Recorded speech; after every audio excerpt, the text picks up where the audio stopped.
the next thing I want to get to is talking about these particular types of RIP matrices that let you get these fast SIP triple, these support identification triples that we were just talking about in the last hour. That means I need at least a little bit to review the types of RIP matrices that we're going to use for our measurement matrices and our SIP triples, and sort of go through some of that. So I'll do a little bit of stuff which is probably going to be on the boring side for folks who know something about compressive sensing already. So I'll try to do it here. So bounded orthonormal systems are orthonormal sets of basis functions. We'll think about it here that are bounded in the infinity norm over the collection of basis functions. And if you randomly sample from those guys in the right way, you get the restricted isometry property. And everything I'm going to say you can find in Foucault and Rodhoot's compressive sensing book, a mathematical introduction to compressive sensing, are probably, I imagine, the best cited thing that they have written together on Google. You can find it that way, I'm assuming. All right, so let's get some notation set up. So I'll call one of these basis functions t sub n. It's going to be indexed by a little vector of natural numbers, right? And this is going to be a function on some domain in RD. Could be a product of intervals, probably is in most cases, right? Map into the complex numbers. And so this is going to be a collection of orthonormal functions.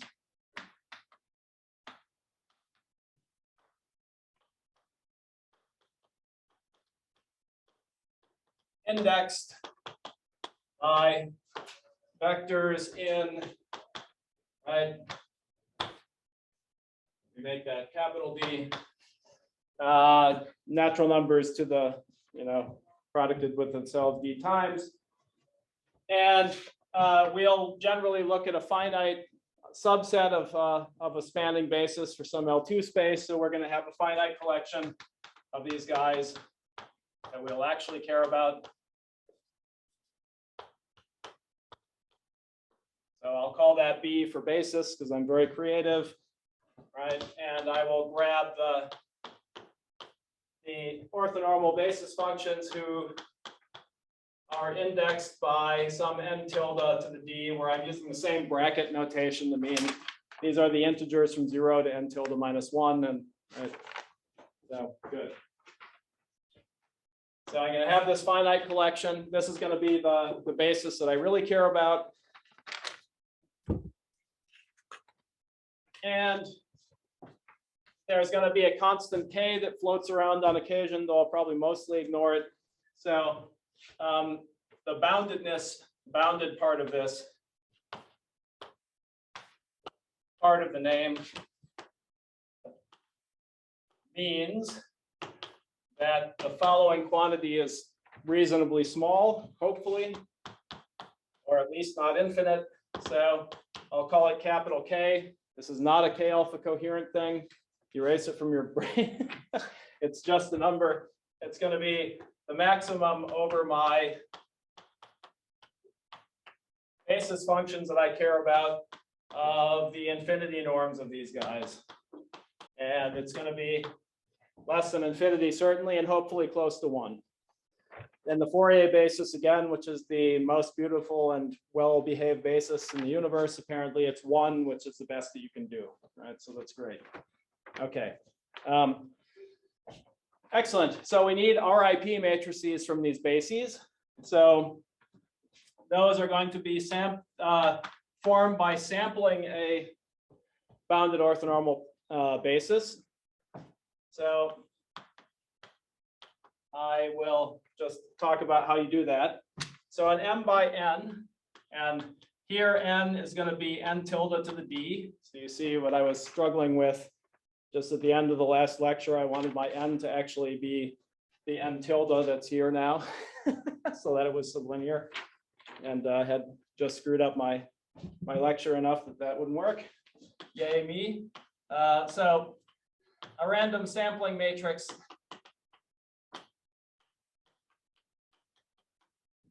of this size is just going to have entries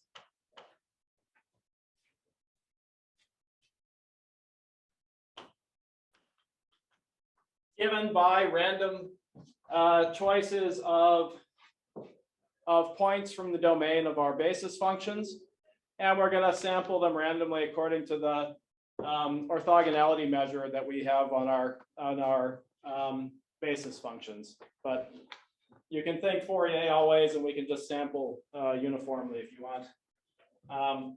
So they're going to have entries given by random samples.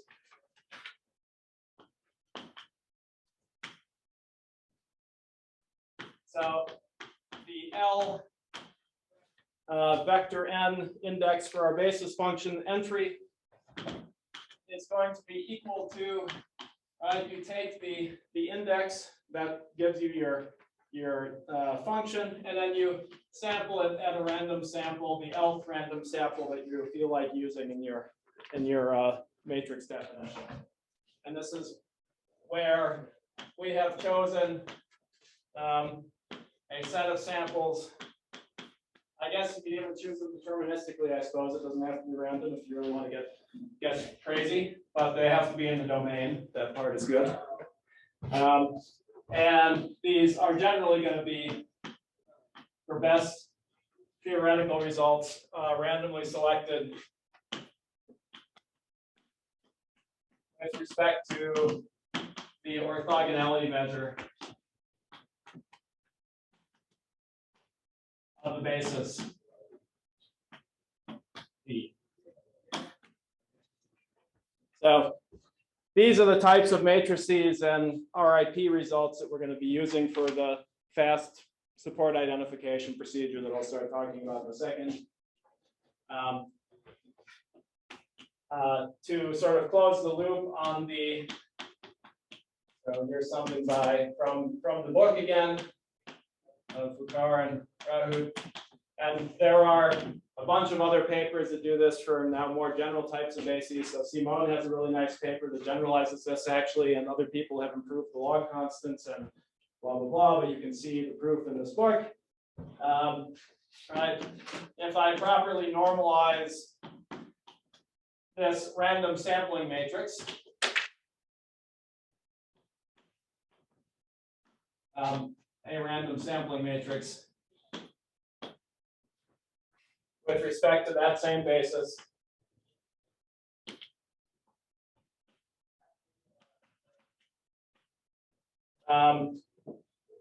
it will have the RIP, the restricted isometry property, so approximately preserve all norms of sparse vectors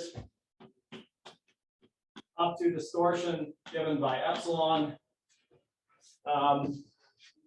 with high probability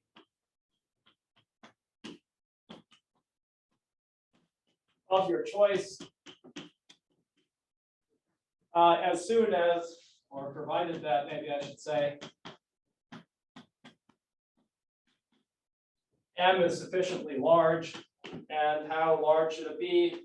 It should be larger than some absolute constant times this k squared. This is our bounded orthonormality constant k. So exactly this k. So this is our BOS constant k. And now you see why you want it to be small, because if it's quite large, that is not going to be great for you. Times epsilon to the -1/2 times the sparsity times the maximum of some log factors that involve n and s that have been improved since this book. And then you have some dependence that also has to depend on the probability that you want this to actually happen for you. Right, so good. So I'm going to be working with this basis going forward. It's going to be indexed by vectors now, so I'll probably call them index vectors a lot. whether I want to or not. And if we're doing support identification, we now have to identify, just like in the multidimensional Fourier case yesterday, we have to identify what these index vectors are in order to properly figure out what the support is. So that's sort of our goal, is to figure those out quickly. And we're going to use matrices that look like this in the process. So we're not going to have any weird combinatorial constructions that magically interact with the basis in a nice way. That is too hard for me to figure out for anything beyond Fourier. So we're going to use RIP matrices instead, and connections of RIP results to Monte Carlo integration, basically. That's how this is going to work.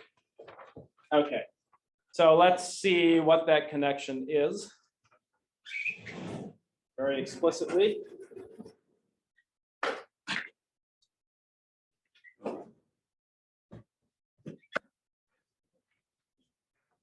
So when we are attempting to learn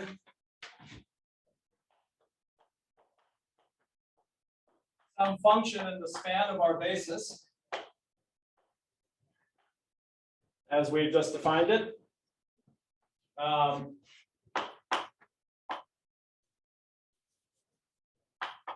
we're going to have a situation then where it's equivalent to learning the coefficient vectors, right, on all of these basis functions. So we want to learn what the C sub this index vector is. So that's what it is to learn this function. So we need to learn the coefficients and the support if it's sparse. And so if we have a situation where this coefficient vector here is sparse, we have a sparse approximation problem, right? So we are using random sampling matrices effectively to try to identify the coefficients on the individual basis functions and what basis functions they're associated with. So we have that. And if we're using RIP matrices that come from random sampling matrices, this is convenient. Very similar actually to what happened last class, because the sampling matrices can be evaluated by sampling, surprisingly enough. Right?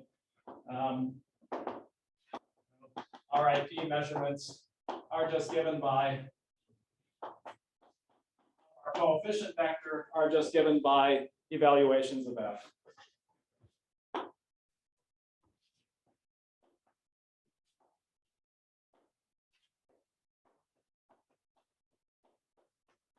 Just want to make this part clear for those who haven't thought about it before. So in particular, right, if I take a random point in the domain of F, it's going to be equal to the inner product of the coefficient vector of this particular function with, well, the complex conjugate of a row from our random sampling matrix, where the row is given, remember, by the particular point that I took here.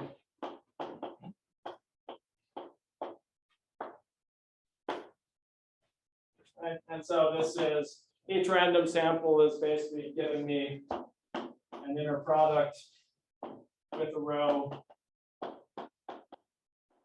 of our random sampling matrix.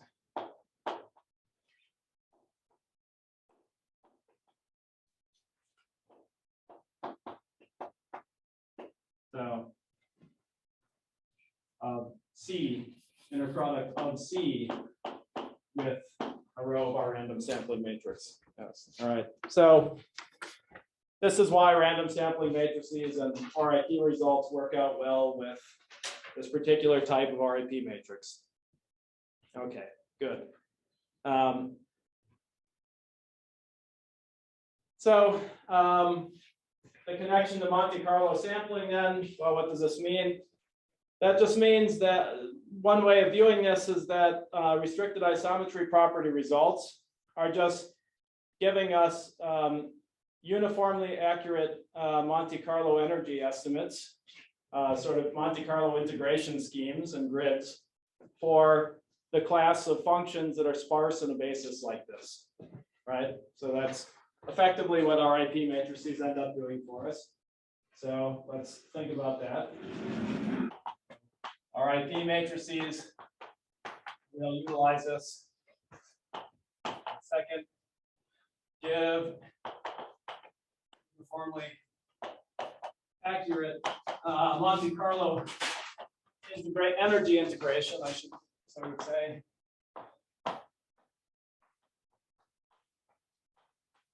Integration grids or points for sparse vectors on a given basis like this, or for functions that are sparse in a particular basis of this kind. Okay, so I, right, so I have f in the span of this basis, and its coefficient vector, because this is a nice orthonormal basis, it's going to be the same as, so Parseval's inequality type thing is a 2 norm of f, which is integrating over domain s squared dx, whatever, right? And then you want to know whether for some random choice of grid points, this is going to be similar to my little random sampling based estimator for the energy.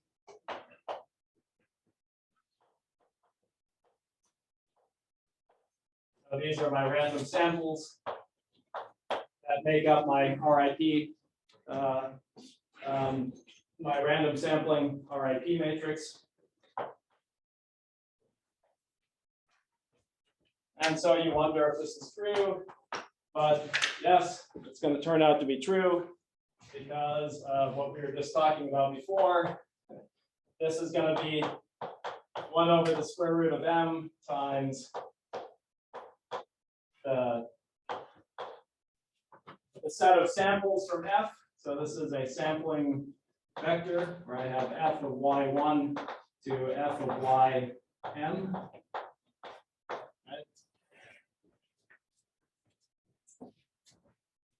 And that's exactly the same thing as 1 over the square root of m of my random sampling matrix phi times c.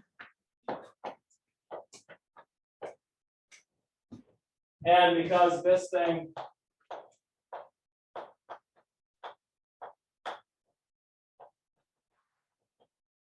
because this guy has a restricted isometry property, we know that that's going to be approximately the same as the coefficient energy, and that's the same as, right? So you sort of say that yes, this is going to work. So RIP results tell you basically how to do Monte Carlo energy estimates, and we're going to use that to create our support identification strategy and get uniform bounds by doing it.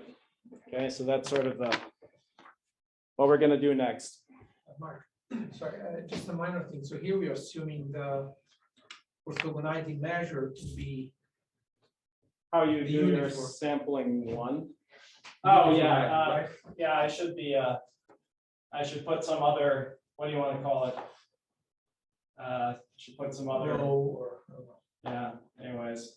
Yeah. Yeah. You should. You have to integrate with respect to your. So integrate with respect to measure orthogonality measure. Yep. Good. Yes.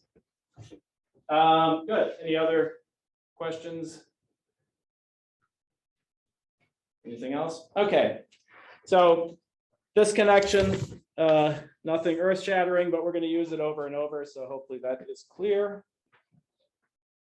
Okay. Good. All right. So what I want to do next is I'm going to generate some Monte Carlo type estimators. using ideas like this that are going to let us start finding out things about the support of a function that is sparse in one of these types of bases. And that's what we're going to go over next. And because doing it in generality is quite terrible, I'm going to do it with some simpler examples. We can sort of see how it works. All right, good. Yes. All right. Maybe I will move things over here. So for the sake of simplicity, let me give you a particular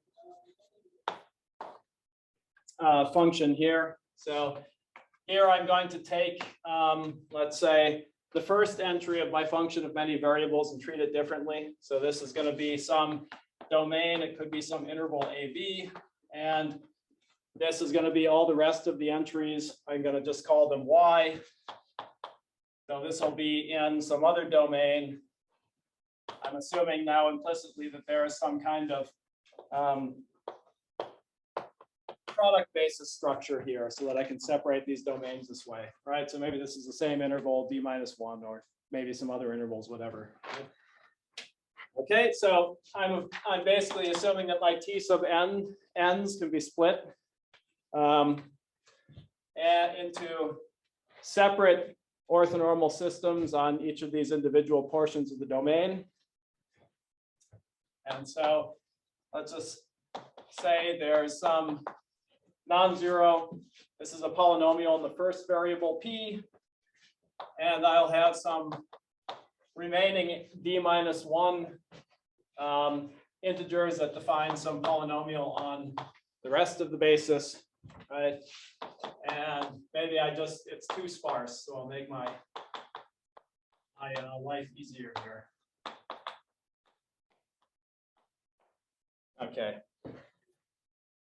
So these Q's are a bounded orthonormal system over this basis. The P's are a bounded orthonormal system over the first coordinate, right? Okay, domain. Wonderful. Excellent. Okay. So goal 1 for support identification, which will sort of give away a lot of ideas. I want to find, for this particular example, I want to figure out some way of quickly figuring out what K1 and K2 are. Just these first entries of the vectors that identify the support. All right. So goal 1 here, I want to find K1 and K2 in n tilde. All right. What are they? What is this much information about the support of this guy? Okay, so how am I going to do this? And I want to do this using few samples, of course.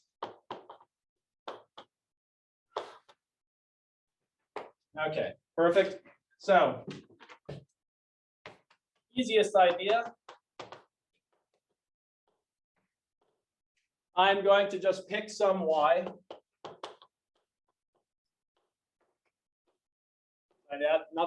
No better ideas.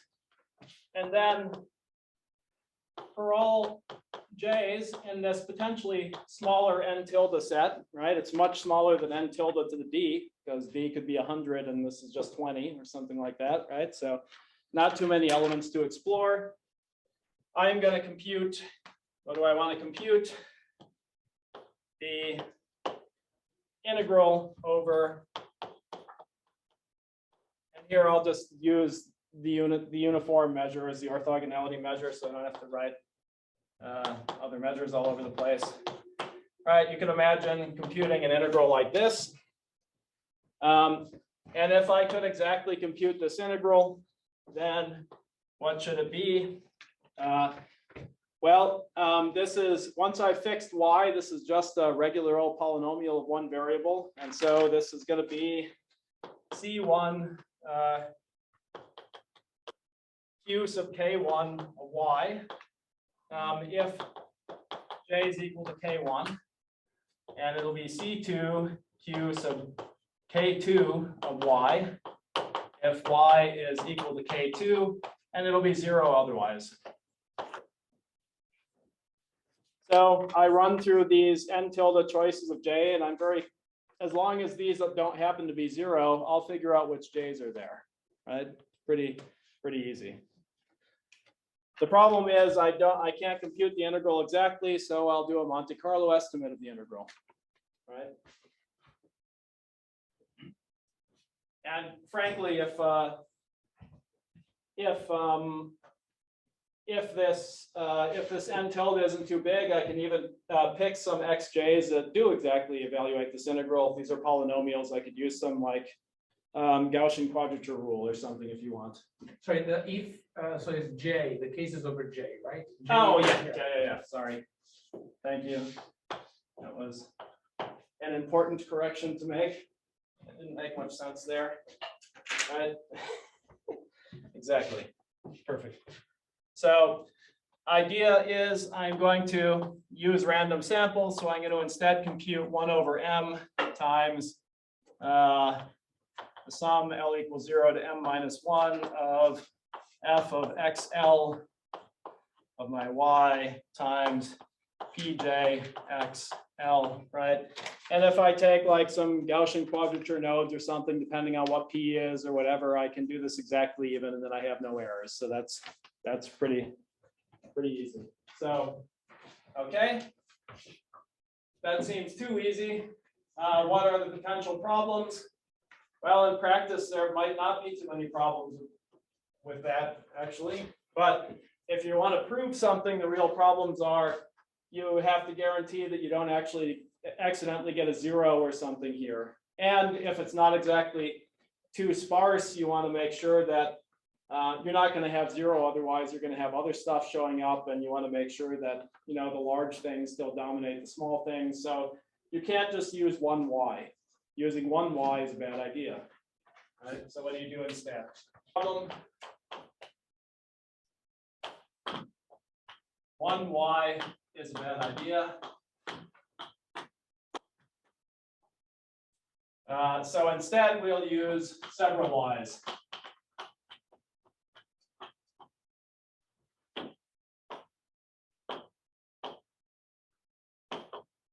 All right, so I'm gonna choose some additional random samples from that other domain and use those with respect to the proper orthogonality measure, etc. Right? Okay. And then, so what do I want? I want each of these for each y. For each individual y, I don't want it to be 0. Let's concentrate on the exactly sparse case. I want the magnitude of this integral or this thing to be large. If I use several samples, it seems like maybe taking the average magnitude for all my choices of y's to be large would be a good idea, or maybe the average magnitude squared, which is going to be nice for analysis purposes. So let's define an estimator that does things that way. So I'm going to test my j in n tilde.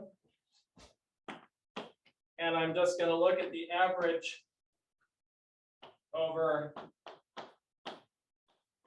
all of my random samples of these estimators and try to make sure they're big. I want the biggest ones. I'm going to test this estimator for all j's in bracket n tilde, and I will then take the s largest ones in general, where s is equal to 2 in this particular example. So I'm going to evaluate this guy.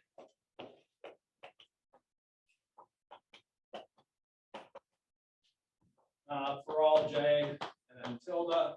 If you like, there are better things you can do if you know more about your bases, then that's just that they're arbitrary or orthonormal functions, but we can always do this. And then choose the s values of j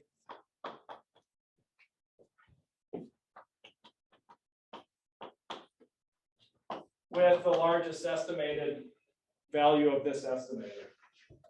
So with E1J largest. Okay. And that is to find what I want.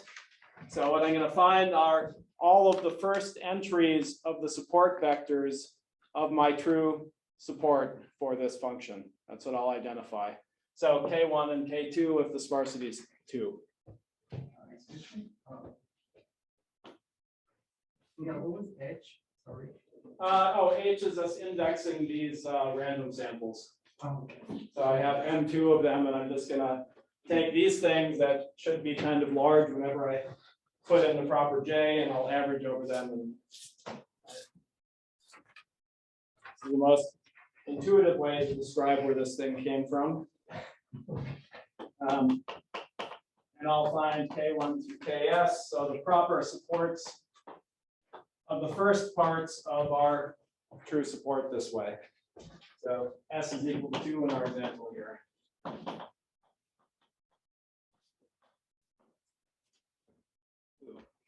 And I see I am running woefully short on time. But let me tell you, so let me give you some a lemma that tells you what this actually is estimating for you, and then it might become clear how this is really telling you useful support information.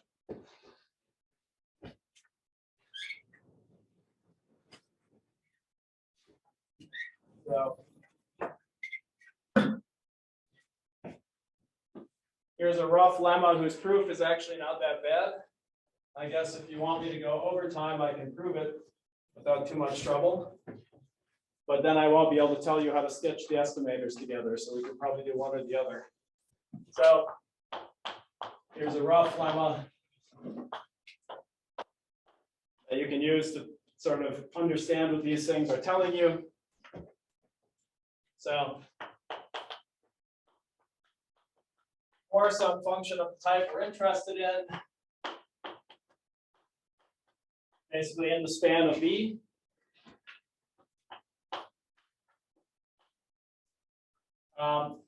and for some choice of J for our first basis, first element of our basis, first variable, I should say. Let's let C J1, so this is going to be a particular vector, which is going to be a restriction of C. Right, so some vector up here. This guy should be equal, is going to be defined to be equal to this basis vector if the first entry of the index vector is equal to J. Right, so first entry of the index vector equal to J, then I preserve it, and otherwise I zero it out. So just another way of restricting the coefficient vector, because remember how we were doing that last time for the Fourier basis in this funky way here. We want to do the same type of thing. Okay, so if you do that, then this estimator that we defined right here is, and depending on how you set things up, this approximate means up to 1 plus epsilon minus epsilon RIP type condition equal to the 2 norm of this mass vector squared. And so just to point out what that is, right, that's going to be the sum of all the entries of the coefficient vector for our function squared, where the first entry is equal to J. You have, if you happen to have a large coefficient where N1 is equal to J, this estimator is going to be big. And it'll say there's something big there. J is something that you want to investigate further. Things should start with J as you continue on in your support identification. That's sort of what this means. So that's how you use it. This is a lot like the bit testing stuff in the noisy case. So E1J will be large if there exists an N tilde, and the rest of the variables indexing some other basis functions and the other with respect to the other variables, such that C j n prime, or sorry, this should be n prime, is large in magnitude. Right, so something that you want to identify. Okay. The proof is actually not hard. You just look at this thing and realize that if you write fx yn in terms of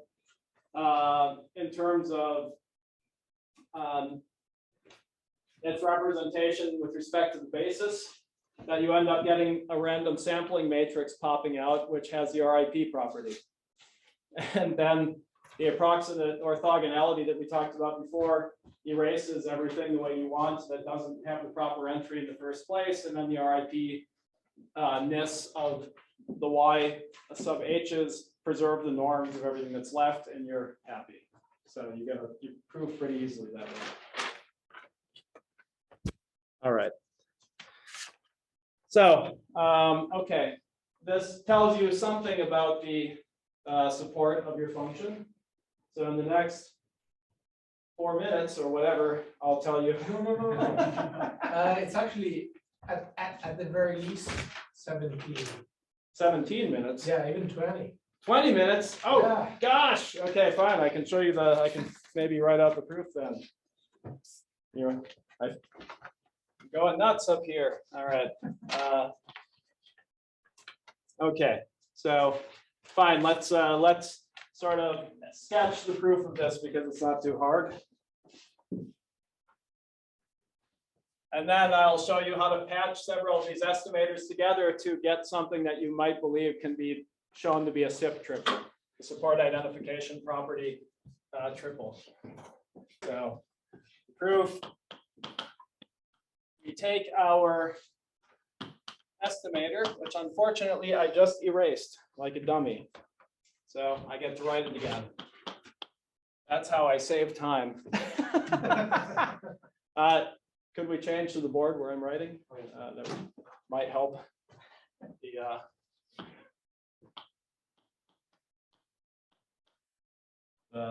Zoom audience.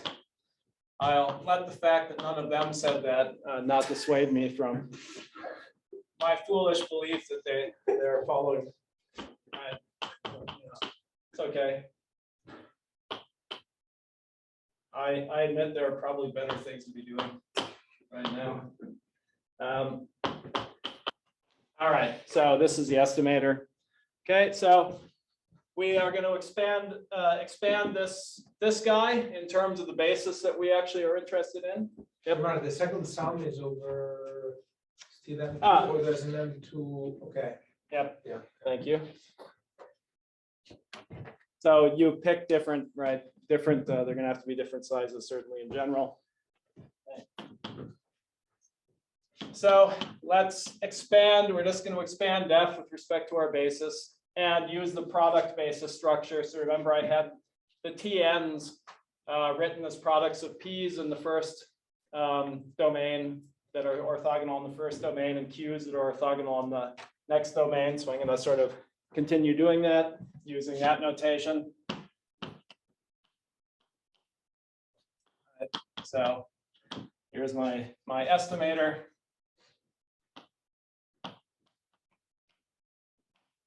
Okay, and I'll expand this guy. But I'm going to break up each one of these in terms of its first entry and some stuff that's left. So n prime, which is the remainder of the index vector in here. So I'm just writing it that way. Right. I'll have my coefficient, and I'll have n1 of x, q, n prime, yh, and I still have pj xl, magnitude squared. Okay, great. So this guy has just been expanded into this business. So that is this guy right here. That's all I've done. Great. Now I'll sum over the L's first. and say this is these are Gaussian quadrature nodes, so I can do this exactly. It'll kill everything where n1 is not equal to j, right? So I'll kill all of those guys. So if I do that, what I'm going to get,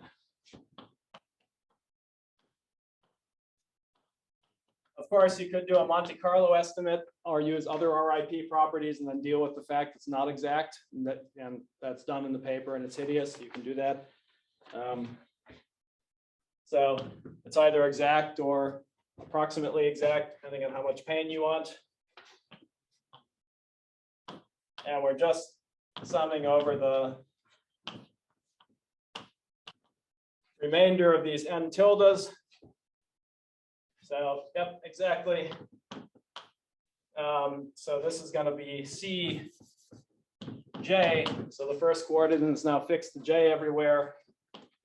N tilde. So we're in a one dimension down, right? Everything where n1 is in j has been erased effectively. Is the point here. And we have q n prime at yh. And so what's going on here? Well, if you take a look at this, if this guy I said was a bounded orthonormal system for the last d-1 variables, right? Conveniently. So I have this product basis structure, so that's going to be guaranteed. And I randomly sampled it. These should be randomly sampled with respect to the orthogonality measure of whatever these guys are. So that's the right way to pick them. And so this is going to be an RIP random sampling matrix, right? Entry. So this guy is an entry of an RIP random sampling matrix. And so you can see that what I'm really doing is I sum over this. I can bring this inside. I'll have the square root. And this is really going to be when I sum over all of these entries, this is going to be equal to that RIP matrix times Cj, Cj1, as I defined it above. Where, again, right, this is going to be my M2 by n tilde to the d-1 random sampling matrix. And we know because it's has the RIP property that I will approximately preserve this norm up to the 1 plus minus epsilon stuff. And that's it. Really that simple. Okay. If you set things up in this particular way, it turns out to be that easy. All right. So since I was told I still have 15 minutes left, I should still be able to tell you how to patch these things together in a nice way. That's good. All right, maybe I'll, yeah, that's good.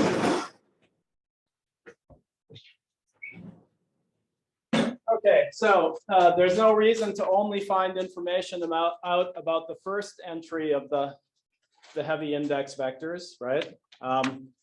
What did this estimator do? It treated the first entry in a special way by separating it from the remaining d-1 entries, and then did stuff to learn about the first entry of the index vector. You could separate the second entry from all the d-1 others, and the third entry from the d-1 others, and all the, right? Nothing stopping you. So that's the first thing you do. So we are going to use in goal 2, which is to identify all of the entries of all of the support of all of the index vectors in the support in an unstructured way, unfortunately.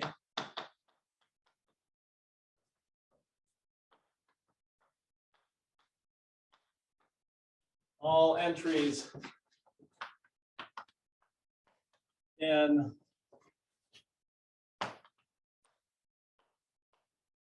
the indices where this guy is not 0 if it's in the S sparse case, right?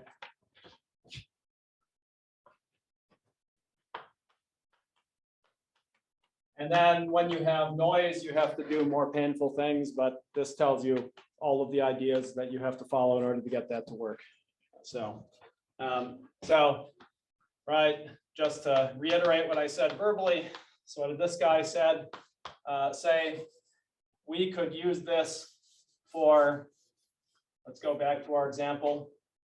So remember we had, maybe I'll just do a function of 3 variables and make this totally clear, right? So if I have a function that looks like this, and I'm going to need a product basis now because of the way things are about to work out. So polynomials p in the first variable, q in the second, r in the third, and the non-zero ones are going to be h1, j1, k1. That's the index vector where this thing is non-zero. And maybe I'll give it another term so it has at least 2 terms. U j2 of y, r j3. What am I doing? That was k. Yes. hjk, hjk, 2 of z. Thank you. Right, okay. So this is my function, and I want to find all of the proper entries of the index vectors in an unstructured way. So what is my goal? So what does this mean? I want at this stage, I want to find h1, h2, and say, hey, those are entries of my support in the first, is the first entry of the index vectors. And these are the entries in the second part of my support vectors, and these are the entries in the third part. Right, that's my goal now. That's all I want to do. Right, and so how do I do it? So I do it using the strategy that we just discussed up here, where I change this 1 to 1, 2, and 3, and I test all the entries in the first, second, and third variable to look for the large energy estimates that tell me there's a big coefficient where the first entry is h1 or h2, or the second one is j1 and j2, right? So I do this. So we use E1, J, E2, I guess I should, J, maybe I shouldn't be calling them J, E3, J estimators, like that lemma is about. Do these Monte Carlo estimates that RIP property guarantees to be uniformly accurate, find the information we want. Great. And we've actually learned a lot by doing that, because the true support, right? So what is the true support of this guy? It is these 2 entries, H1, J1, K1, and H2, J2, K2.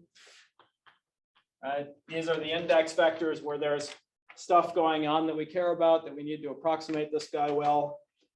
That's the true support. And it is going to be a subset indeed of all of the product of these 3 guys that I just found. Right? It's going to be a product of H1, H2 cross J1, J2 cross K1, K2.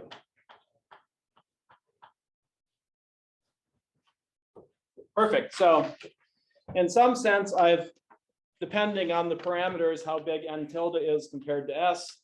If n tilde is quite large compared to s, I've made some progress, because I've just eliminated, I've just reduced the basis where I really have to search to being s to the d, right?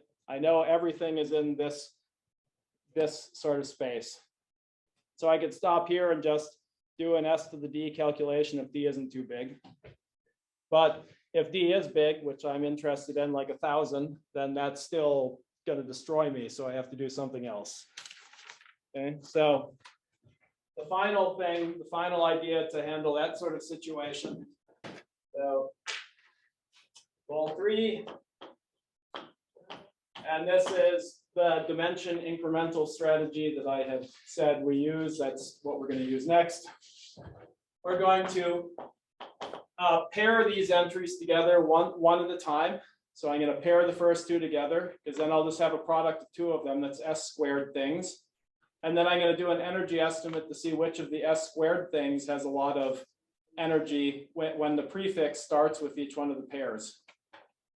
And then I'll reduce it down to s, because I'll take the s largest of those using an estimator.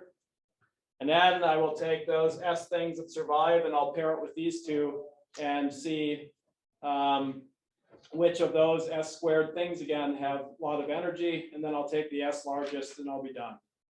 So I'm going to start figuring out what the true index vectors are by sort of incrementally increasing them by pairing them one at a time with the previous prefixes that I've computed and the next guy whose information I have from this step. So it's a sort of idea. So we're going to pair the discovered entries of our index vectors together.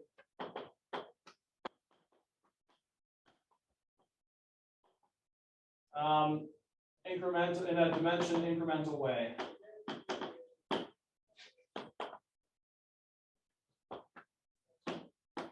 You'll have to believe me that the estimators are effectively identical to the case we had before, except instead of just picking one j, I get to pick a prefix now and a prefix of variables, and then I treat the remaining d minus that number of variables differently.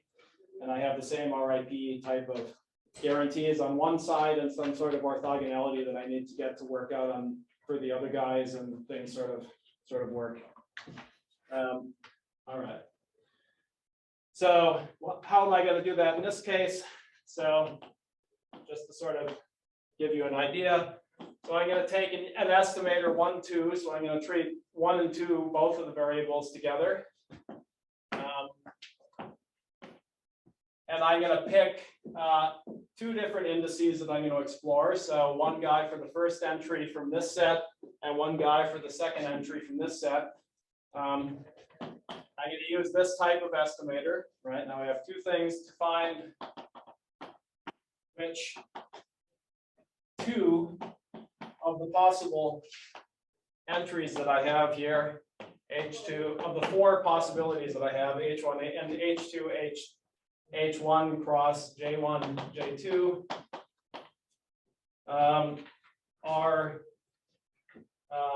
are large, have large coefficients in the remaining tail when you let the final coordinate run free. Right? And so if I do this, what I'm going to find, picking the s largest of these s squared possibilities that I explore, is I'm going to find some prefix,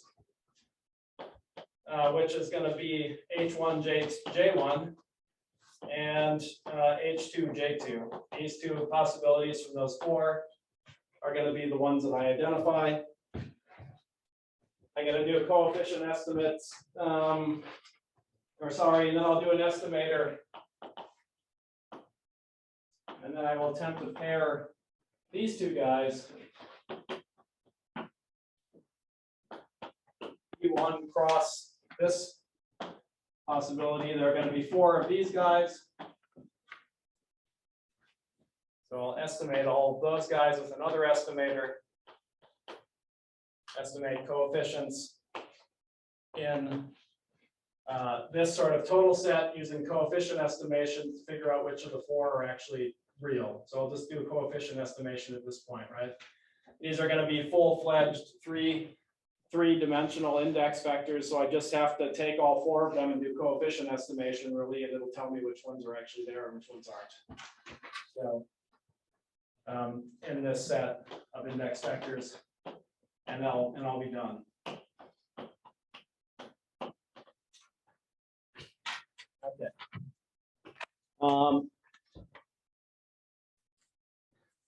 Great. So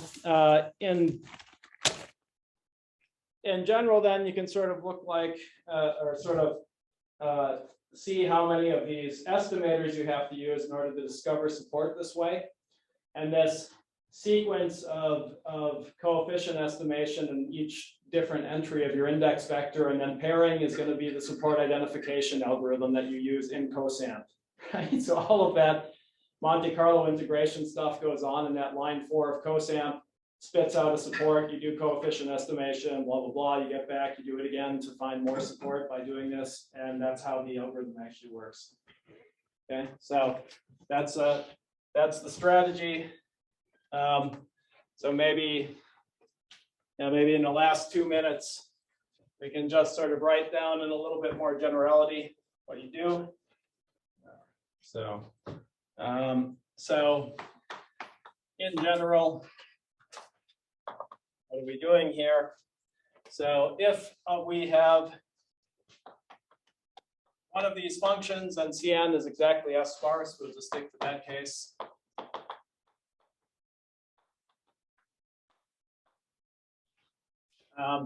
With support, so let's say the support is Nj. So they're J vectors. Enumerate them this way, I guess. So what are we going to do? We do the following. So we use D estimators to begin with to recover, and these are exactly those E1J, E2J, etc. estimators to recover the following sets.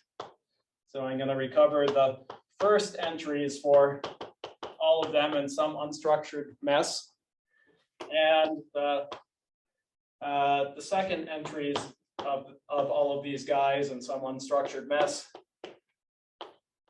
etc.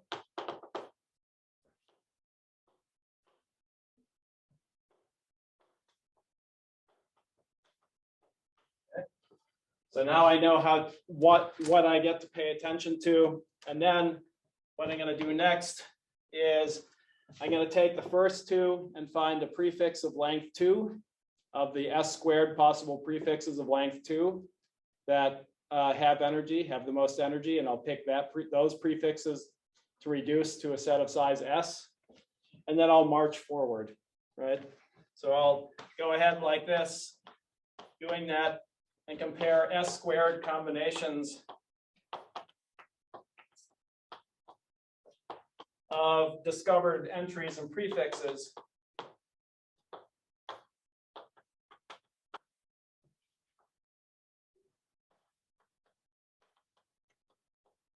D minus 1 times, right? So I do the first two, and then eventually I have to do D minus 1 of these sorts of comparisons. To build to properly identify in the exactly sparse case the support of the vector.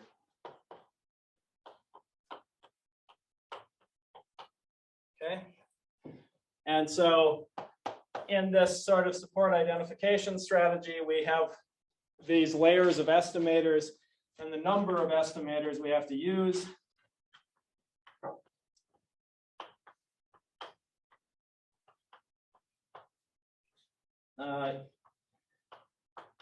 is something like order of D times N tilde. So Y is the number of estimators that we evaluate, right? So Y, because I'm going to use all N tilde choices of J, at least in the simplified version. And I have to do that D times. So that's for this first entry, right? And then I don't have to do N tilde anymore. I can do S squared thereafter by just taking these S and looking over the S squared versions, doing S squared estimators. And I'll do those S squared estimators D time, well, D minus 1 times, but on the order of D times, right? So this tells you why you had the, in the theorem that I quoted before, you had an N tilde showing up, and why you had powers of S. Because if each estimator takes like quadratic and S samples to make sure that it's accurate to get best S term approximation guarantees. You see, you start getting like S to the fourth run times and stuff like that. So I think I am done now. I've exhausted my time and my notes at roughly the same time. So that's it. Yeah. Thanks. Right, so this concludes our great journey from bit testers to sparse Fourier transforms to boundary orthonormal systems and sublinear time approximation algorithms in boundary orthonormal systems. So this is the right moment to ask any burning question, final burning question to Mark. Yes. Can you talk about the relationship between the RIP and being K alpha coherent? Because like in my reading compressive testing, it's like coherence is because like you can't numerically verify whether or not something satisfies the RIP. Coherence is easier to verify. The RIP is not easy to verify because you effectively have to compute the condition numbers of all n choose S submatrices of a particular size, and it's kind of a nightmare. But yeah, so the relationship is they're fairly closely related. So if you're K alpha coherent, you have a good coherence. You're just a particularly restricted in terms of your entries type of matrix with small inner products between all the columns. So you're going to have the restricted isometry property also because of that. But you're going to have reduced range of sparsity than what you would like, for example. So you'll be like a sort of worse than you would like RIP matrix. Similarly, if you're an RIP matrix, there are estimates that show that none of your columns can have inner products that are too big. So the sort of inner products of any two columns are going to be bounded by this epsilon type of parameter in the R. So there is a close relationship, but it's lossy. Like incoherent matrices don't make the greatest RIP matrices, or you can't prove that they do anyways. And RIP matrices have some low coherence properties, but maybe not as, not as great as you would like either sometimes. Yes. The part that I missed in the lecture was that where was the sublinearity of cosine? So the sublinearity of cosamp happens if you can identify supports fast enough in that line 4. So it's the support identification algorithm that has this SIP triple. If it's faster to compute a good support than it is to look through to enumerate the entire basis and sort of test each one individually, then you get a sublinear time algorithm, at least per iteration. And so this is an example where if n tilde is big enough and d is big enough, most importantly, if d is big enough, probably, you can imagine doing these estimators and figuring out some decent support faster than the time it would take to enumerate an entire n tilde to the d bit number of basis vectors even once, depending on your parameter settings and how extreme the situation is. And so that's your line 4, doing these estimators to figure out some support. And then you just solve a little least squares problem to do coefficient estimation in cosamp, and then you repeat. And if each iteration is sublinear time and you do 10 iterations or whatever, you've got a fast method. Just a follow-up question, is there any specific reason that I'm missing that you're mentioning these results for sublinear, you're actually expanding sublinearity for cosine and not like, for example, OMP? Is there anything specific about cosine? Not necessarily. The cosamp paper is written really well. I have some sort of personal preference for it, I guess, somehow. Otherwise, yeah, you're right. I mean, OMP is it's a similar type of algorithm, right? If you could sublinearize the support identification in OMP, you would have a similar thing happen for you. It's just that the way that the analysis was done, they have really nice modularized analysis in COSAMP. And one of the things we had to do was to remove that their specific support identification thing, throw it out and put in the generalized condition that would still make all of the analysis work. And that was just easy to do in that particular paper, but I'm sure you could do it in other papers. Anyone online has questions? Hey, Mark. Your baby has a question, or you? Two attendees. Yeah, my daughter has a question and my dog as well. Suppose I had some prior information about where my support is more likely to be. Is there a way you can incorporate this into what you're doing? Yeah, I guess. So one easy way would be when you're forming these pairs during the pairing step, you could enforce whatever condition hold about the prefixes. So you'd probably have to look over fewer than S squared prefixes, I guess. So you wouldn't estimate stuff that didn't conform to your assumptions about where the support had to be, I suppose, would be the easiest thing that I can think of at the moment. So if you had like a lower set assumption and certain elements of these products weren't obviously going to be lower set compatible, you just wouldn't consider them, and then you would have fewer estimators to do. One off the top of my head type of suggestion. Another thing you could do, I guess, is, well, yeah, I suppose you could do one round of arbitrary support identification to find some unstructured support that looked like it might be important doing this stuff. And then you could say, well, I'm estimating with respect to lower sets, and these things turned out to be big, so I'll just fill in lower sets that contain these things, like the smallest lower sets that contain these, and use that in my next iteration and see what happens. So I guess you could do things that would help you maybe identify the support even faster by incorporating your assumptions. So you wouldn't have to do this every time. You could just maybe probe the support structure a little less often and then use assumptions to fill it out more quickly afterwards or something like that. Those are two very quick ideas, I guess. I see. Okay. Yeah. Yeah. Cool. That's interesting. I guess from what you said, this is not really something you've looked into yet, right? Not really. No. Well, yeah. The most I've considered is that you need the random sampling matrices associated with these things. For the theory to hold, you need them to have the restricted isometry property, and you don't want to have many rows, so you need them to have small bounded orthonormality constants, like the capital K.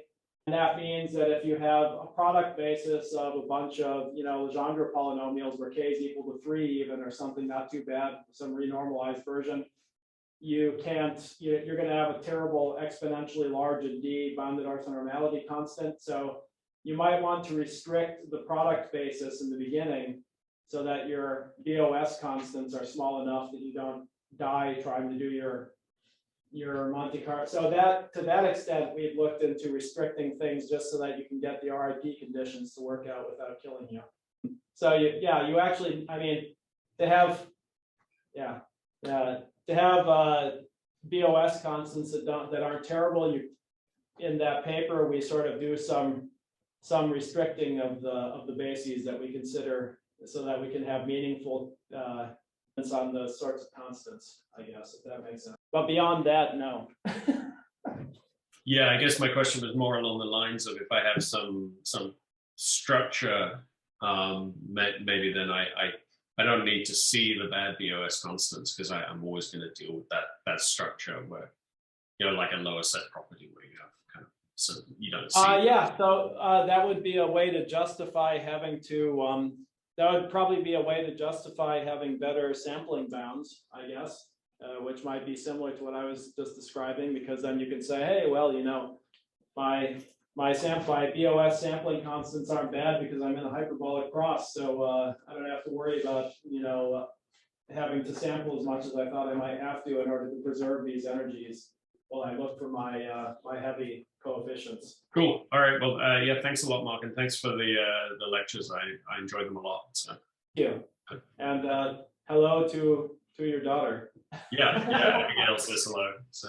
I remember those days. Right, so thank you everyone for actively participating to the mini course and making it a very nice experience. First of all, to Mark, so let's thank Mark again.